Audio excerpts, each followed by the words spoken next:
Good afternoon. Today I have the pleasure of introducing our first featured lunch speaker. Reagan Terrill is currently the Global Safety, Security, Health, and Environmental Advisor for ExxonMobil's Fuels, Lubricants, and Specialties Marketing Organization. Reagan has responsibility for all aspects of SSHE programs, including transportation safety initiatives.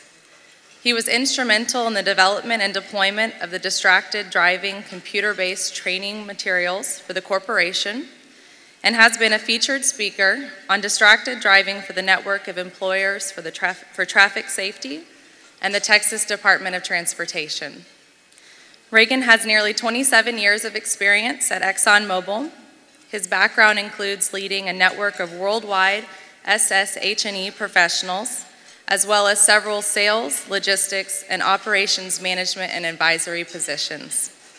He has coordinated the company's Drive Safe program, providing safe driving tips and sharing of lessons learned, and supports the ongoing safety initiatives for passenger and delivery vehicles. Reagan earned his Bachelor of Science degree in Civil Engineering from the University of Oklahoma. Please join me in welcoming Reagan Terrill.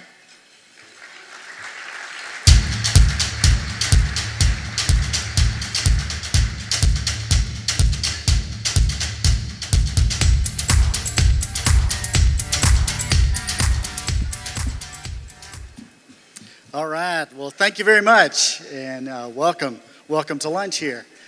And it is my pleasure to be here on behalf of ExxonMobil, and I would like to thank OSHA for the opportunity to address the Oil and Gas Safety and Health Conference on the topic of distracted driving. It's with a sense of honor as well as humility that I have the privilege of representing how the men and women of our company are approaching this subject. And I'm not here to say that this is the best way or the only way to approach this topic, but it's how we're working towards a workplace where nobody gets hurt. And I'm encouraged as well by the number of sessions, and I hope you all have the opportunity to take advantage of those around the topic of transportation safety. As referenced by Dr. Howard earlier this morning, this is one of the leading causes of serious injury and fatalities in the industry, and we do need to take note and take heed of that, and I know many of you are doing that as well. So why do we place the emphasis on distracted driving? Well, the risks posed here are real, and they continue to result in serious and often tragic and life-altering consequences for not only drivers and passengers, but to their friends, their family, and the loved ones alike. A recent traveler's insurance consumer risk study found that 89% of adults are concerned about distracted driving of others. I'm not sure about the other 10 or 11%. I guess they must be distracted. Interestingly enough, only 31% were concerned about their own distracted driving. Well, we at ExxonMobil recognize that the actions leading to distraction while driving are not limited to one's personal and leisure time behind the wheel, but are also applicable to those driving in the course of their business activity. And as responsible corporate citizens, we take a proactive approach in addressing those risks with our employees, our contractors, and business partners in the areas in which we do business. Our robust practices have enabled our best-in-class vehicle safety performance.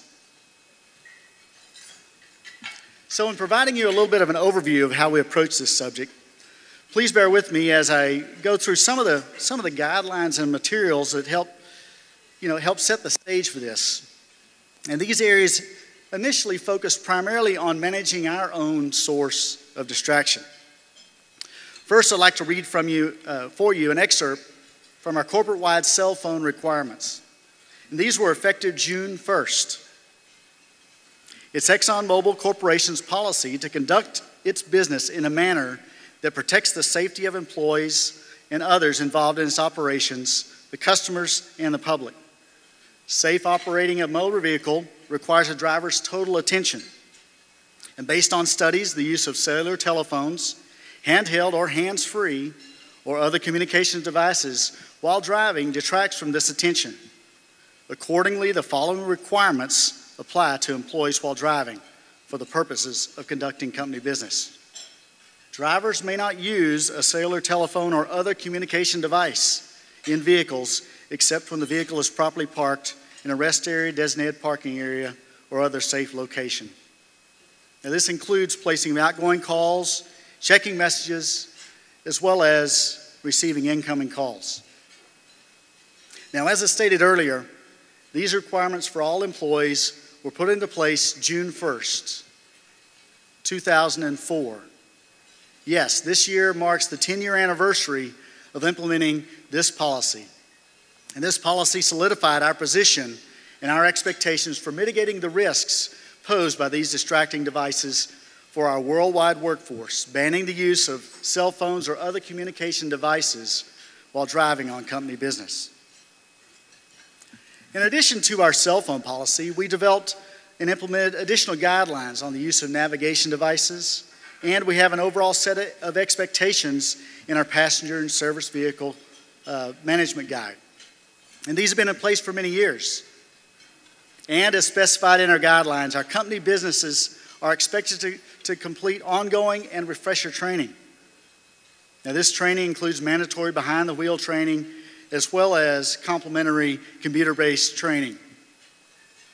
However, we know it would be too simplistic and unrealistic to stand here today and tell you that implementation of corporate policies written in plain text, communicated and understood by all employees would be the panacea to the risks of safely driving on the roadways.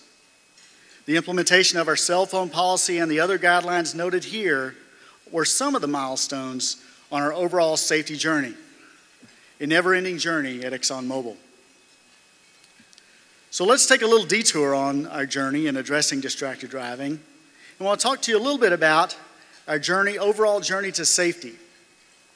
And that journey to safety is a journey to a safety culture. And this culture is grounded in our corporate vision of a workplace where nobody gets hurt, and is sustained by the value that safety governs everything that we do. You notice I mentioned that safety is a value, not as a priority. And as stated by our chairman and echoed throughout the organization, it's not enough to make safety a priority or the focus of a specialized team. It must become a value and a part of the organizational culture that infuses all activities every day.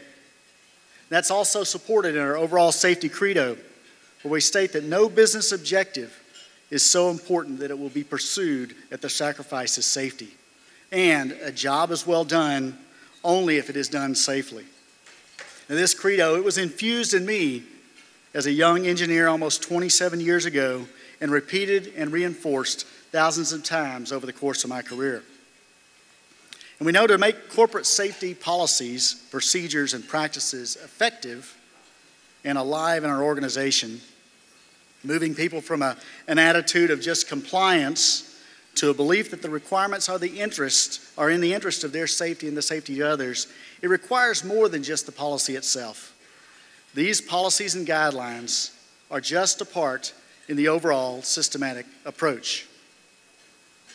Now, over 20 years ago, ExxonMobil took action to wholly reorient our overall company to put safety of people, facilities, and the environment at the heart of everything we do. We created the Operations Integrity Management System, or OIMS as we like to call it. It's a rigorous framework comprised of 11 key elements designed to identify hazards and manage safety, security, health, and environmental risk. But rather than start with a set of additional procedures, we began with the people in mind. OIMS is established by the belief that leadership, what you heard this morning, leadership influences culture. And it's the culture then that drives the behavior. And we established as our first element of the framework as management, leadership, commitment, and accountability. It's our leaders that set the expectations, build the structures, and include the policies, communications, education, assessment, measurement, enforcement, and continuous improvement, as well as teach others to do the same. Now, in addition, we know that our risk profile from both internal and external factors is ever changing. And as technology and cultural norms change, innovation in process and practices mature, we must be both proactive and responsive. Thus, our OIMS element includes monitoring, benchmarking, and measuring all aspects of our safety performance. And while we take pride in our safety systems, we cannot become complacent or comfortable. To get where we need to be in this safety journey, continuous improvement is essential. An example of this continuous improvement, specific to vehicle safety, is our recent approach to further address the dangers of distracted driving. In an effort to improve safety on the road, the United Nations marked 2011 through 2020 as the decade of action for road safety. And ExxonMobil is contributing to that effort. We enhanced our defensive driving training program with a course that teaches our drivers to detect and avoid other drivers on the road who may be distracted. We partnered with the Smith System Driver Institute to help customize this training, and we made it available to all our ExxonMobil employees, contractors, and family members. Now, while we have a number of programs and systems in place, most of these were focused on our drivers and their need to minimize their own source of distraction. We recognize the need to focus on the risks posed by an increasingly distracted driving public. That this approach complements our existing programs and guidelines and reinforces the need to mitigate our own source of distraction and mitigate those who may be distracted while they're driving. We can take actions to protect ourselves and others. In the following slides, I'll take you through an approach that includes a few elements of this key program.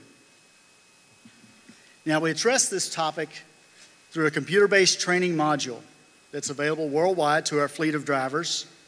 Now, we placed emphasis on reaching those frequent drivers, those driving the most miles on company business, but also made it a part of every driver's regime.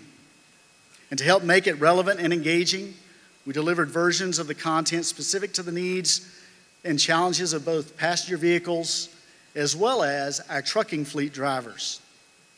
And to help facilitate higher learning, we provided a mix of video footage, still photos, as well as computer-generated scenarios, interactive exercises, as well as the final exam.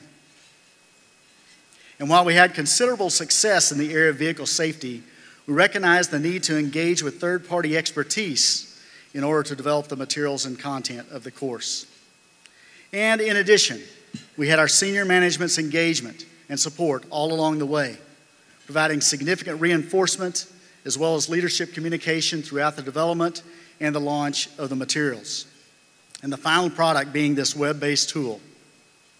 So let's have a look at a few of those materials. Starting with our overall objective, we highlight that to drivers that this is about protecting themselves and others from the dangers of distracted driving. We acknowledge that the first step is to identify situations where either we or others may be distracted. Then, upon recognizing those situations and behaviors, we should take action to protect ourselves and others, actively caring for the health and safety of ourselves, our passengers, other drivers, and others such as pedestrians that we encounter along the roadway. So first, we had to establish the baseline of what is distracted driving. We hear so much about it, it's a buzzword, but what is it? Well, here's our brief definition. It's any diversion of our attention away from the focus of driving, our number one job of driving while we're in that vehicle. Distracted driving here is defined as driving while doing another activity that takes your attention from driving. And these activities can increase your risk of motor vehicle crash. This loss of attention reduces our awareness as well of all that's going on around us. And while driving, the risks are coming at us, we know it. They're coming at us from all directions. And any loss of attention will lessen our ability to perceive all those risks and diminish our decision-making skills. These diminished decision-making skills result in slower and less effective reactions and responses, decreasing our overall driver performance. And studies have shown that engaging in this secondary task, such as talking on a cell phone, disrupts the driving performance. This dual task condition produces deteriorated driving accuracy by 37%. And the findings show that this deterioration, even when it does not require holding the phone, so it's even those hands-free devices. This includes our ability to minimize the risks or avoid them altogether. And research has shown that distractions affect all drivers, regardless of age. And in our approach to define distracted driving, we also address the myth of multitasking. Sometimes we all pride ourselves in, hey, we can multitask really well. Well, this is truly a myth, that the human brain can simultaneously process multiple cognitive inputs and deliver appropriate simultaneous response. That is false. We are, in fact, processing the inputs and performing responses in rapid sequence. And our brains may face a bottleneck in which different regions must pull together from our shared and limited resources from these seemingly unrelated tasks, constraining our mental resources. This may help explain why, talking on a cell phone could affect what the driver sees. The two usually unrelated activities become interrelated when a person's behind the wheel.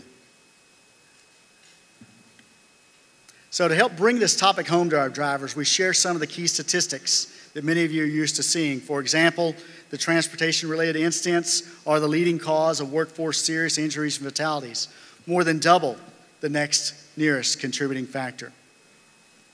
And amongst factors contributing to the serious injuries in the general population, distracted driving is among the leading causes and is moving up the list every day. One University of Utah psychologist study showed that motorists who talk on the handheld or hands-free phone are as impaired as drunken drivers. And while there are certainly distinguishing characteristics that make drunk driving more a severe situation, studies have shown that up to 11% of drivers are using a mobile device at any given time. And I, for one, believe that's even higher. Now, as well, much literature describes the three types of driving distractions: visual, physical, and cognitive or mental, with auditory as a type of cognitive distraction. However, to help us provide a focus on auditory, this training that we provided defines it as a fourth type. So what is cognitive? It's thinking about anything else other than driving. Visual, looking at something else other than the road. Manual, physical, manipulating something other than the steering wheel. As well as auditory, hearing something not related to driving. And it's important to note that these distractions can become compounding. Combined distraction may result in longer off-road glances, larger variability in lane position, and a more abrupt steering than either visual or cognitive distraction alone. For example, texting while driving is especially dangerous because it combines three of these four types of distraction. And studies have shown that when drivers text, their collision risk is 23 times higher than when not texting. Now, we identify some of the common sources of distraction from both inside as well as those from their surroundings. Now, an effective exercise for you is to think about and maybe brainstorm your own list to see if you identify any other distracting activities that you might see more frequently in others or maybe your own actions. We have here just a list of the 7 worst distractions, things that we see: cell phone, texting, talking to passengers, eating, drinking. So while these activities are not all-inclusive, we want to give you a few things to look for when trying to recognize these actions amongst other drivers. We teach our drivers to be observant of what's going on inside third-party vehicles around them, without, of course, becoming distracted by those actions themselves. For example, some of the readily visible items are they holding the cell phone? Are they manipulating a GPS device? Hand and arm movements can indicate reaching for items or be an indicator of someone talking on the phone. Do you know someone that you believe couldn't talk if they tied their hands behind their back? Is the driver stopped at the traffic light ahead of you constantly looking down, possibly to complete that important text? Vehicles with children and pets, often unfortunately unsecured, pose a significant potential source of distraction.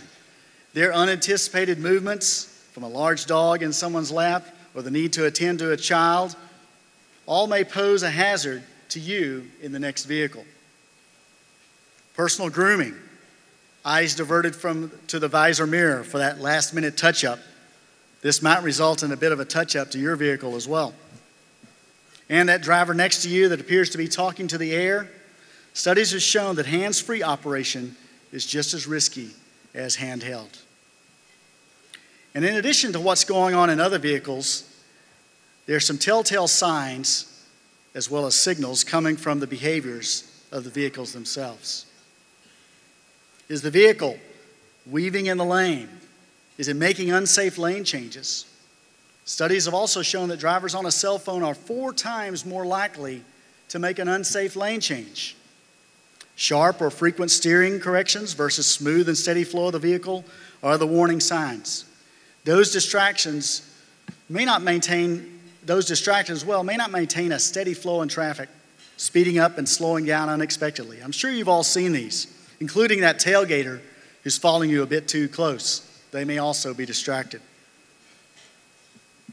Now, while we teach our drivers what to look for in identifying distracted driving behavior, we also give them tips on areas that are more susceptible to distracted driving, as well as distracted pedestrians.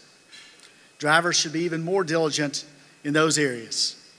Heavy traffic congestion, stop-and-go traffic, these provide an opportunity for the driver to become impatient and bored, and they choose to placate their boredom or impatience by sending a text, calling a friend, or searching for music on their smartphone device. Accident sites, as we all know, have been and will be a source of visual distraction for motorists. And as the saying goes, everyone loves a great wreck. And our curiosity causes a glance or an extended look at what's happening to the accident scene and may as well cause another accident. Parking lots, tourist areas, mass transit areas also provide the opportunity for distracted drivers and distracted pedestrians. And areas of significant visual stimuli, the open road, the beautiful scenery, the mountains, lots of advertising, construction sites, all present potential distraction hazards. So once we've laid the foundation with our drivers on defining distracted driving, identifying those sources of distraction, or giving clues on areas where drivers may become more distracted, that's known as the detection mode, we now turn to the avoidance mode. We reinforce the tools that the drivers can use to respond to the distractions as well as to respond to others that may be distracted.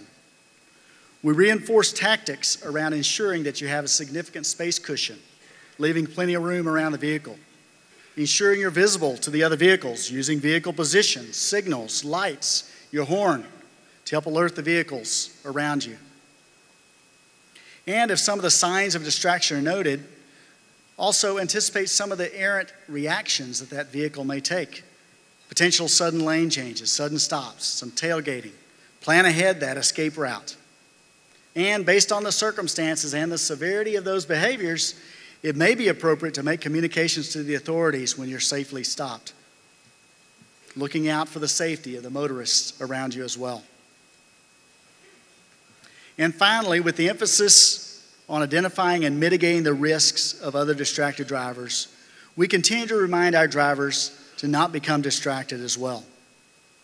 A March 2000 study by the American Academy of Orthopedic Surgeons found that although drivers are aware that distracted driving compromises their ability to drive safely, 1 in 5 agree that they're a good enough driver that they can do other things while driving without compromising their ability. So the first step is to acknowledge the areas in which you're more likely to become distracted. Even though we have company prohibitions for cell phone and other electronic device use, are there other areas that we might be at risk? We remind personnel to remain active in the things that they can control, their own safe driving skills, as well as utilizing the techniques they've learned in defensive driving training. We reinforce our technology policies only to be used in a safe place and not while driving. And we end with a word about the importance of planning your route to minimize routes that may present a higher risk, and plan for plenty of time to not put you at a risk of wanting to rush. The importance of managing time on the road appropriately, taking rest, stretch breaks to help keep your mind and body refreshed and ready to respond to the challenges of other distracted drivers is also important. And at the end of the course, while you can't read it here, we put together a very simple but meaningful pledge that we ask our drivers to take. The pledge calls attention to our goal of protecting ourselves and others from the dangers of distracted driving. It's our call to action to employ the techniques described in the course and identifies the importance of keeping a focus and full attention on the task at hand and not become distracted ourselves.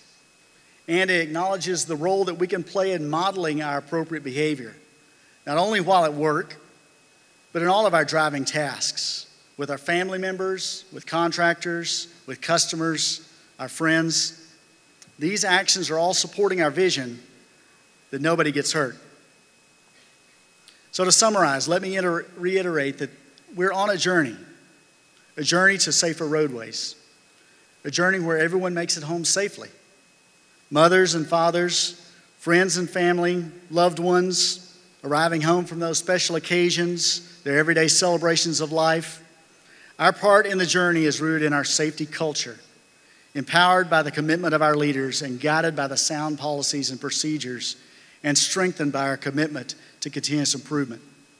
We're pleased to be a part of this journey with OSHA and the National Safety Council and the oil and gas industry and the communities in which we do business.